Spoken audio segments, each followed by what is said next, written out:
Waar gaat het stuk over? Aan het begin van het seizoen komt er een jonge Pool komt hier werken. Hij is nieuw, hij spreekt de taal niet. Hij is werkeloos in Polen. Hij is door zijn moeder hierheen gestuurd omdat het gezin geen geld meer heeft. Zijn vader is ook werkeloos.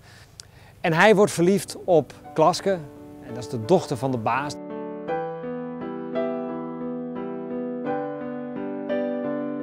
Nou, we hebben een paar uur meegeplukt. Nou, een halve dag. En dan zie je aan de ene tafel zie je de Friese schaften. En aan de andere tafel dan zie je de Polen.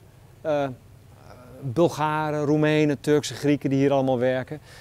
Dus het is een wereld waarin ieder elkaar verdraagt, maar waarbij er niet intens samen opgetrokken wordt.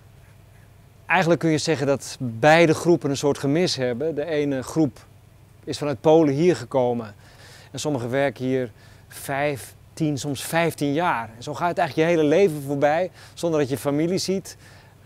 En de andere groep, en ik speel bijvoorbeeld een karakter in de voorstelling, Gerco, een Fries, die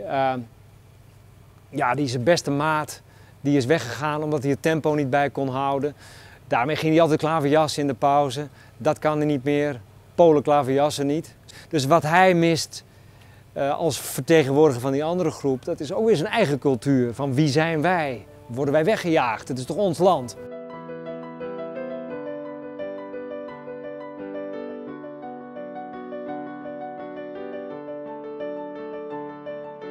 We zijn naar Polen geweest om de Poolse volksaard een beetje te doorgronden. Het is een heel katholiek land. We zijn daar geweest en op een gegeven moment midden in Gdansk ging opeens iedereen op zijn knieën omdat er een processie aankwam.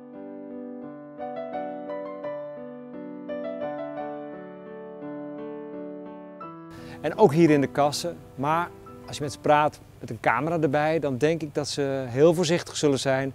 Kat uit de boom kijken. Dat is wel de Poolse volksaard.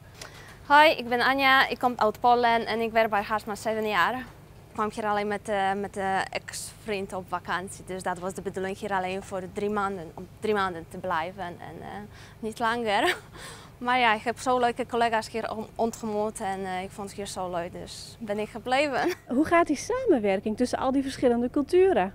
Nou, ik vind dat leuk, want ja, elke persoon is anders, elke cultuur is anders en we hebben best wel veel plezier samen. Anja die zei eigenlijk van ja, de cultuur gaat prima zo eigenlijk en niks aan de hand. Hoe kan het dan dat zij dat net wat te benemen?